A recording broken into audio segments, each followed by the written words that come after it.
Hello, Ray Phoenix here. Welcome to Let's Play Ratchet and Clank Free Up Your Arsenal Part 21. Captain Quark's hideout is heavily fortified by these droids or robot things that look just like Captain Quark. They're some sort of defensive system, and they're insanely powerful, and our weapons are just not adequate enough to get through all that. So I'm going back to Annihilation Nation where we can play these hundreds of different challenges, and each time we complete a challenge, you always win a monetary reward, usually a few thousand bolts at least. And when we keep winning these challenges, we're going to be getting so much bolts that we could buy newer, better weapons. And if we keep using our weapons in these challenges, they can also get experience points too, which could lead to new weapon upgrades.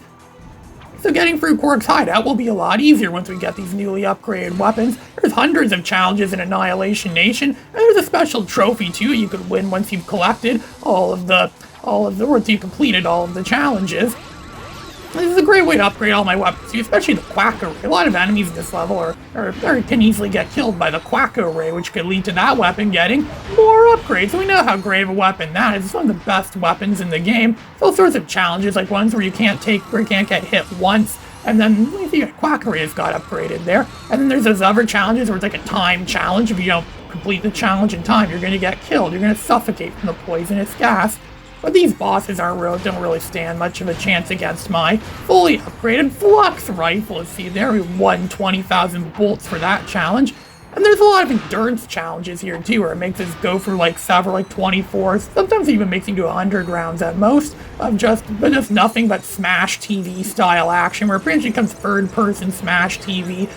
And it pretty much also becomes the precursor to Ratchet and Clank, Ratchet Deadlocked. So it's a precursor to Ratchet Deadlocked, because Ratchet Deadlocked is going to be even more of this kind of stuff. It's like they knew that these parts of the game were the best parts of the game, so they made a whole game based on it. Also, another great way to get bolts too is go to Aquatos as well, and we could hunt through the sewers like this. Just use a Quack Array. It's a perfect weapon for this, and just use it to kill off all those amoeboids. I wonder if they're the same ones that Dr. Nefarious made in that Quark vid comic.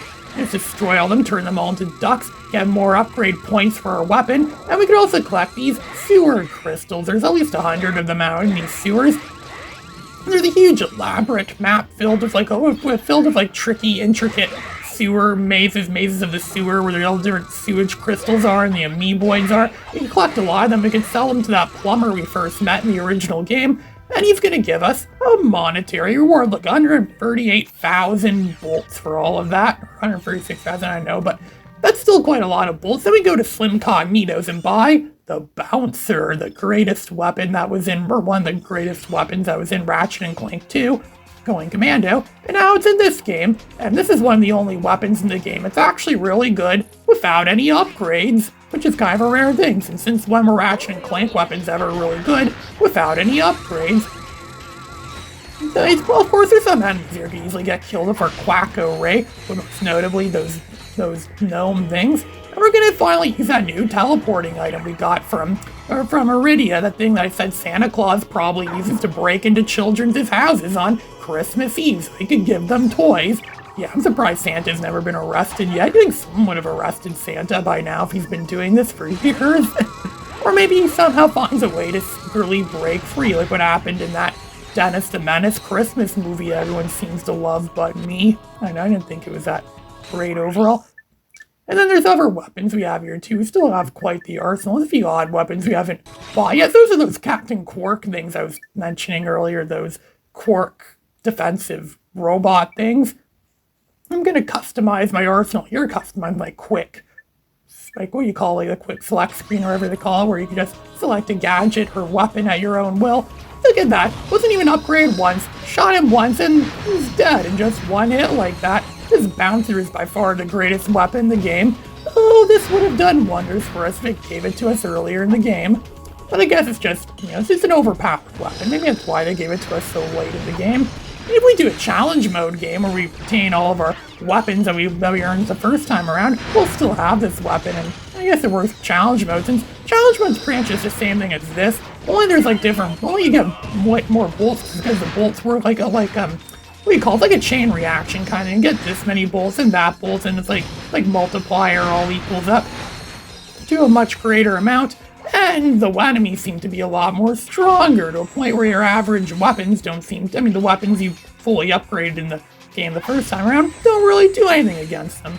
It's also a great way to upgrade my nanotech as well, too. 91.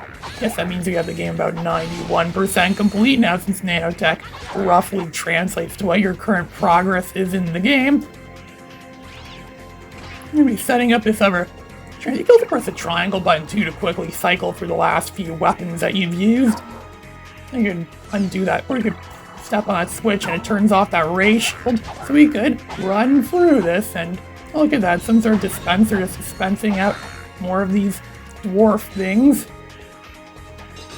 Oh, now we're going to be doing some figure skating now. Figure skating with Captain Quark. Captain Quark on ice. I'm pretty sure that's something that exists in real life. If they have Disney on ice and they have Good Burger on ice, why not Captain Quark on ice? Captain Quark, the live ice. You know something, that's the kind of thing Captain Quark should have been doing to get more money. That would have been a much better thing to do than to sell fake Gadgetron products or run into hiding like the sissy coward he is. He should have just become a figure skater. I think he did do something like that once in the game Secret Agent Clank, where he became like a figure, like some sort of like live stage show. Captain Quark, the live stage play. Imagine that, they did Captain Quark on ice, and they pretty much depict his vid comics as if they were like live on ice shows. That would be funny. I'd pay money to see that. Captain Quark truly is the best part of Ratchet and Clank. It represents everything right with Ratchet and Clank.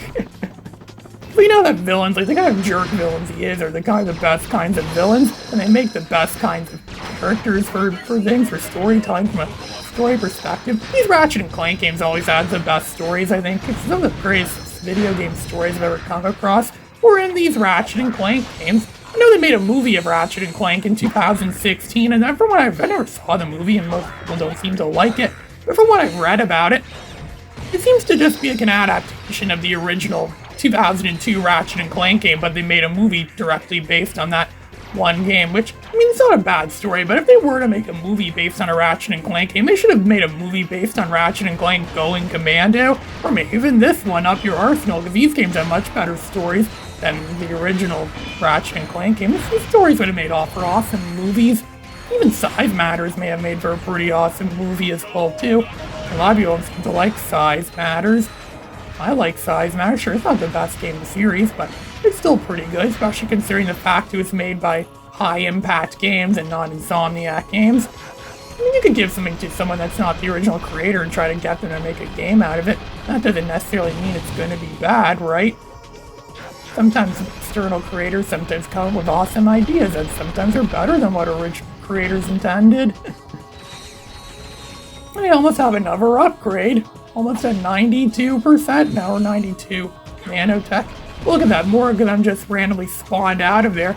I never got past this when I was a kid. I always thought this was insanely challenging, seeing all those Captain Quarks just randomly spawn, and I can also imagine them saying them having dialogue where they say like, "Oh, you're gonna get exterminated," or maybe they could give them like girly voices and be like, "Oh, you can't be doing this here. You have to go to the." It's kind of like in that game I Ninja, where they had in one of the last levels of the game, where they had these evil guards that were like that looked very feminine looking, and they're like, "Oh, you can't be going in here," or something like that, and then they try to destroy you or kill you or something like that. And they sound so nice while they're doing it to make you think that, oh yeah, they're just some nice robot things, but really they're just cold-hearted, evil, terrorist robots that don't care about anything but themselves or what their master tells them about.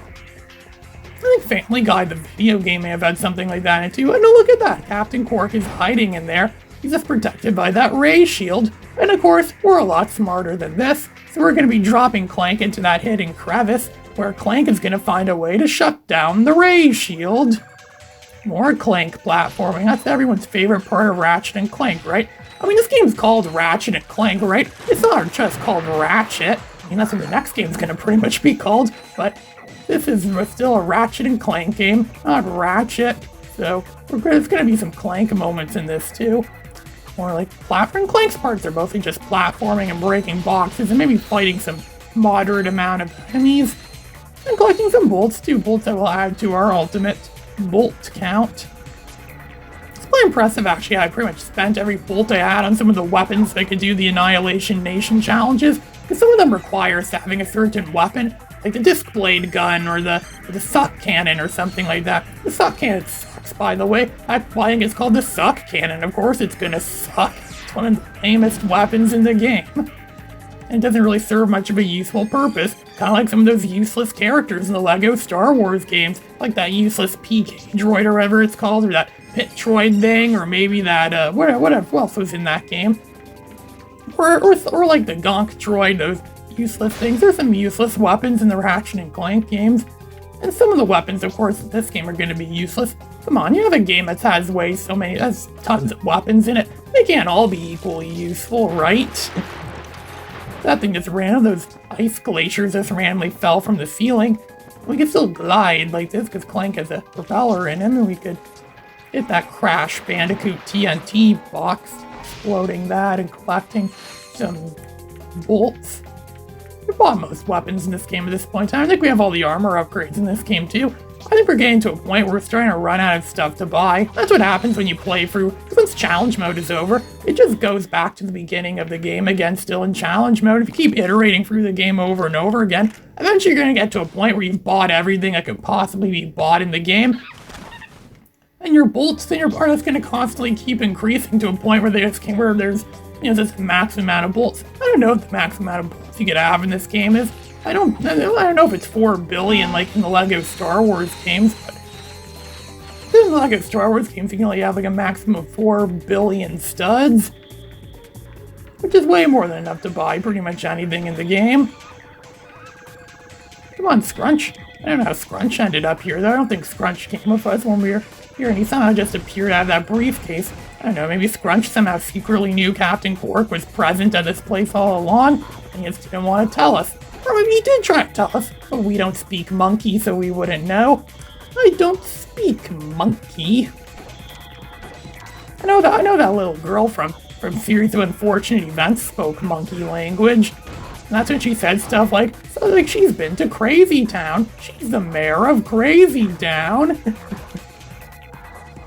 It's a pretty complex language, I would imagine. Wonder if Rosetta Stone's gonna pick up that language at some point in time, so we could all learn how to speak monkey.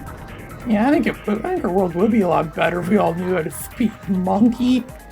And some more puzzle-solving stuff. Not really puzzle-solving, it's mostly just punching stuff, and Clank is pathetically weak compared to Ratchet. And again, I don't think Clank was designed to be a battle robot, so I don't think he was really designed for that. He has very basic combat skills, and yet somehow he got to be Secret Agent Clank, the galaxy's greatest secret agent, and the premise for that show he was in.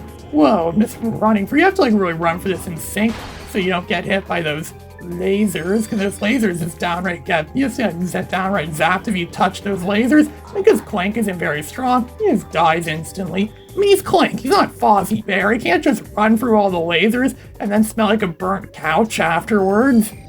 I actually wonder what a burnt couch actually smells like, and I've never smelled a burnt couch before. Something tells me I'm gonna regret thinking that.